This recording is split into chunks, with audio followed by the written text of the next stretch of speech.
Hi everyone and welcome back to my YouTube channel. If you're new to my channel, hi, my name is Twinkle and I'm an ex-cabin crew who was flying for 10 years for airlines like Kingfisher and Qatar Airways, and now I'm here to help cabin crew aspirants like you to achieve their dream of becoming a cabin crew. So a few days back, I put up a story on my Instagram asking you to give me your questions, and that I will be taking up in this video on YouTube. And I did receive a lot of questions. So what I did was I took the most frequently asked questions and which are helpful at this point of time, and I've combined them. I'm going to answer in this video. If some of you who are new to this channel or watching this video, watching me for the first time and you're thinking, what am I talking about?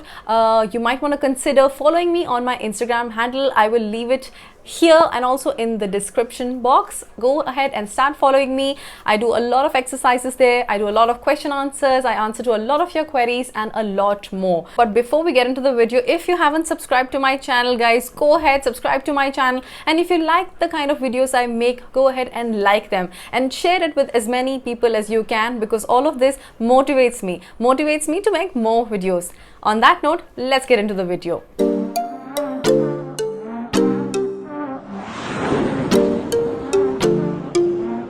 So the first question that I'm going to take up here is, when will the airline start recruiting back again, and when are they going to start their events, recruitment events, be it international airlines or domestic airlines? So guys, this was one of the very commonly asked question on my YouTube, and it was very frequently asked on my Instagram as well. So I want to tell you something very clearly, that you and me are both equally uninformed, be it me, be it anyone around.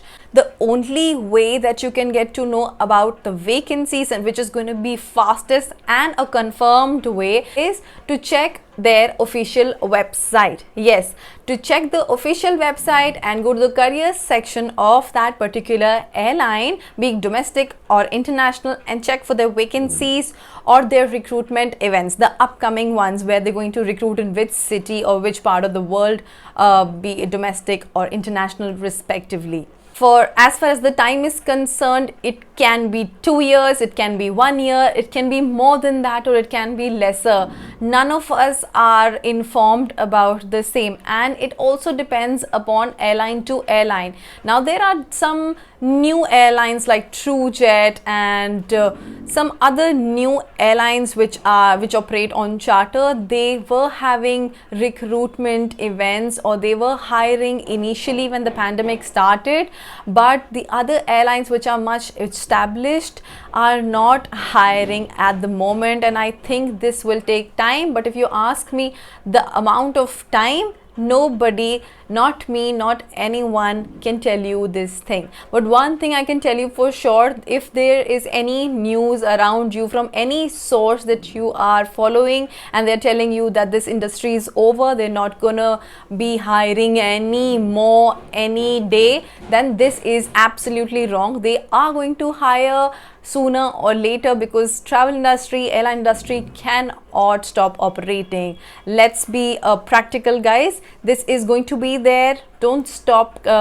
preparing and getting demotivated that we are not going to be able to become a cabin crew. You are going to, but it is going to take some patience, some amount of time. In fact, use this time to prepare and work on your skills. So the next question that I had was, when and where do these airlines, specifically Qatar Airways, recruit, as in which cities? So if you ask me about where do Qatar Airways recruit, they recruit all around the world. In which cities specifically? They do it more often in metro cities. They do it in Mumbai, Delhi, Kochi, Hyderabad, Goa, Chennai, all these places. They do it more frequently, and how many times, it also depends, totally depends on the airline and their requirement. It can be once a year, twice a year. But let me tell you something, Qatar Airways is one airline which hires the highest number of crew. They are the ones who are most frequently hiring crew in the Middle East, and they hire all around the world, all around here. But these things can change in the coming days. The process, which is also another question, the process can go online, they can start doing video interviews. Not like they will convert the whole process into video interview totally. That is not possible. They need to look at you, they need to talk to you. They cannot hire you just by doing online interviews or video interviews. So one round or initial filtration or a question answer round, maybe whatever, can be online, can be through video interviews, but eventually the final round has to be face to face. So you might want to be prepared for video interviews in this time that you're waiting for the recruitment drives to start. Another question was that what is the status of cabin crew who are currently working in Qatar Airways, and what about the crew who were selected, who were in training, or who were about to join, who were about to get their flying ticket, like visa, everything was done. What about them? Like, they want to know about what is the actual status, what is happening. So guys, as of my knowledge, there are a lot of my colleagues who are still flying in Qatar Airways. Yes, there are few destinations, more than few, because you can see they have started resuming destinations, flights to destinations, and they are flying, but the frequency of them flying and taking flights in a month have drastically reduced, but they are flying. Apart from that, a lot of my colleagues, like a lot, most of them are back in their countries. However, they are not in communication with the company. Like, there is no communication exchange of any emails or anything. They are not informed about what is going to happen.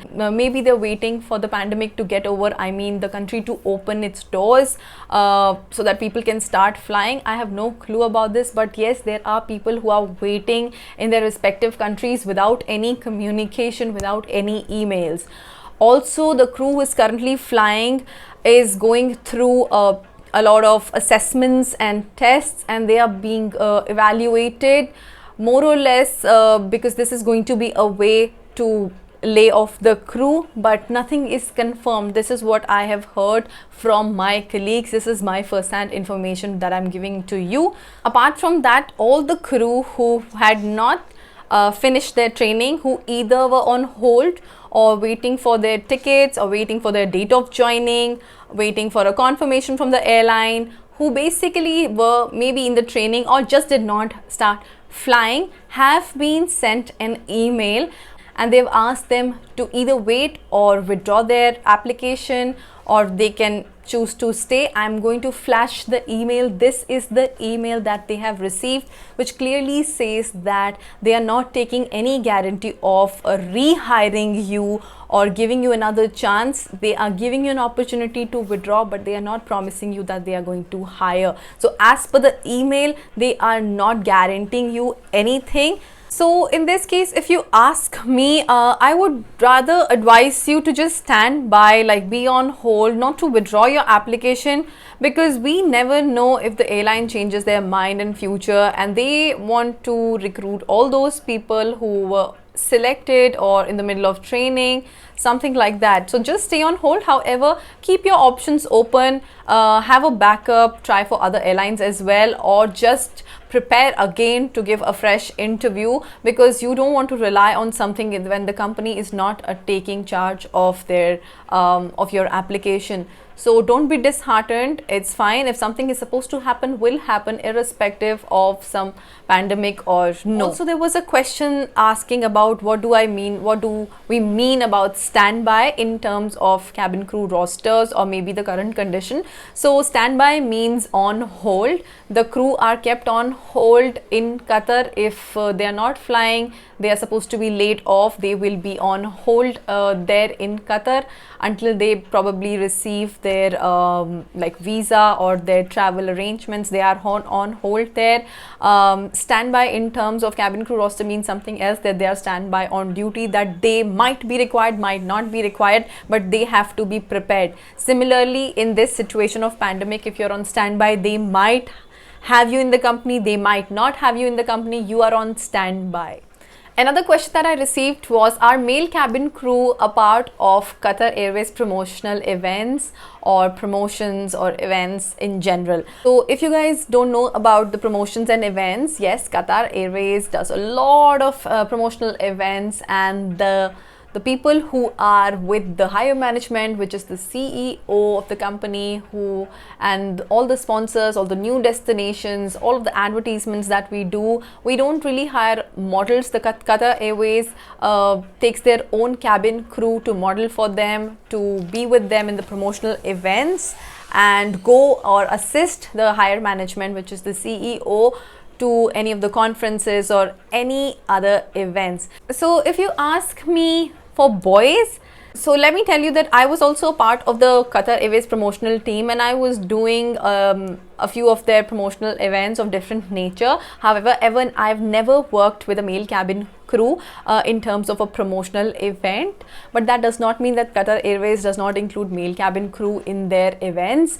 Whatever advertisements, whatever sponsors, new destinations, if at all there are boys, they're all cabin crew, which also means that they do take male cabin crew in their promotional events. So your answer is yes, they do take it, but the frequency of taking female cabin crew to an event is more. Probably the nature of the events, it really depends upon the nature of the event. If it requires females, they will take female cabin crew. If it requires both, they will take both. But yes, they do take male cabin crew also for their promotional events. Another very frequently asked question nowadays especially is, what are the opportunities after you leave or you're being laid off after the cabin crew job, if you have a decent experience or no, but what are the opportunities once you leave the cabin crew job?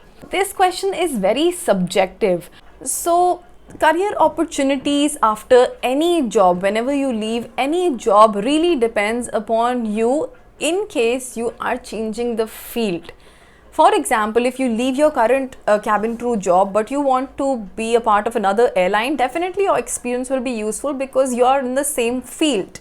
So more or less your previous experience, your previous job will be useful. However, if you decide totally to change your field, be it a cabin crew job or any other field, whenever there is a change of field, there are a lot of things that you will have to adjust on.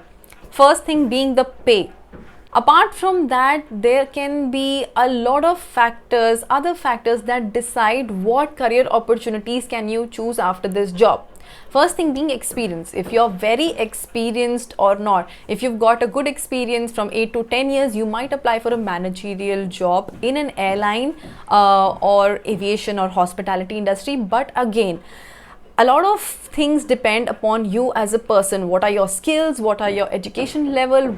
How are you as a person? What is your personality? What all other trainings did you take? If you have another language or no? There are a lot of things which define you individually as a personality. Therefore, it is very important for you to learn and grow individually, irrespective of you are doing a job or no. Because what makes you different from one crew to another is you as a person and your individual personality. Your promotions also depend a lot on this only.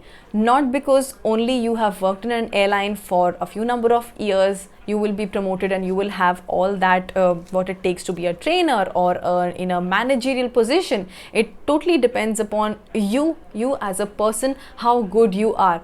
So if I want to answer this question, what career opportunities you have? Well, it depends on you. You can join the sales department, you can be into marketing, you can start as a manager in an airline, you can be a trainer.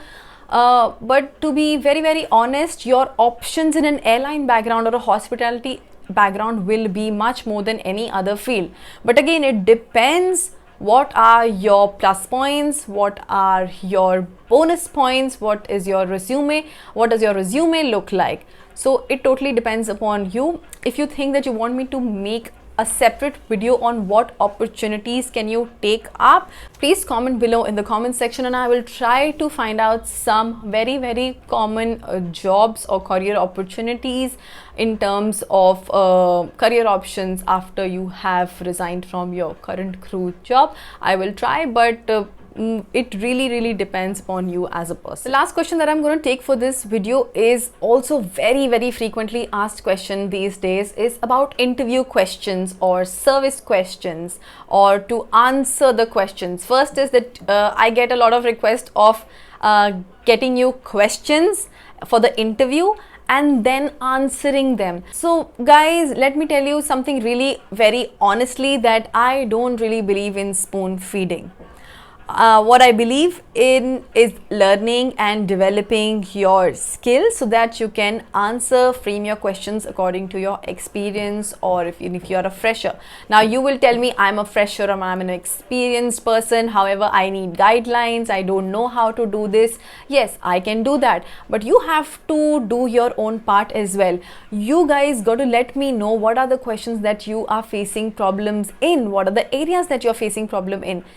Guys, there are around like thousands of questions these days that are asked in aviation. They can be situation based, they can be behavioral based, they can be airline based, they can be basic questions, they can be surprise questions. There are a lot of categories of questions that can be asked. I also get a lot of requests saying, what are the top 5 questions that are asked? Guys, how can I tell you what are the top 5 questions that are asked? Because I am not giving an interview these days. You are the ones who tell me about interview questions that are coming up most frequently these days. I have made a video on the most frequently asked video interview questions, which I got to know, and I had made a video. I've also explained you what are you supposed to include. They are situation based questions. I've explained the question as well, and that is not very difficult to understand. However, if you still have any question that you find difficult, you can comment below and you can ask me to explain you that area. You can always DM me on Instagram and I can help you, because guys, you have to understand this thing, that if I answer those questions, that is going to be with respect to my experience. I will include the answers which suits an experienced personality. If you as a fresher answer those questions on your behalf, but you take my answer, then you're not going to do justice, because let's be very honest guys, recruiters, they have been doing it for so long. They really know what are your answers, what are not your answers, what suits your personality, your resume. They should all be in the sync. You should not be thinking and sitting and recalling the answer that you prepared and framed. Why? Because it was not your question, it was not your answer. So what I will tell you is, if you want me to prepare a guideline, I can do that, but there are thousands and thousands of questions that can be potential questions in your interview. However, I will not know it, especially now when after this situation things are going to change, the pattern is going to change, the video interviews are going to come up, even the competitiveness of airlines, the crew, everything is going to change, and so are going to be the expectations of the airline. They are also going to change, and definitely there can be a lot of change in the kind of questions they ask. So at the moment it will be another task to know what are the type of questions they ask. However, I will try my best to guide you on preparing a guideline on how to answer these questions. Apart from that, whatever questions you anyway give me on YouTube, I try my best to answer you, but sometimes I might not be able to entertain all DMs or all questions. So I hope that you understand that, because it kind of gets difficult to answer all your questions. With that said, I've come to the end of this video. I hope you like this video and the answers to all your questions. If you have any other questions apart from this, then you can always put it down in the comment section below and I will try to answer it as soon as possible. I will see you in my next video. Till then, take care and bye bye.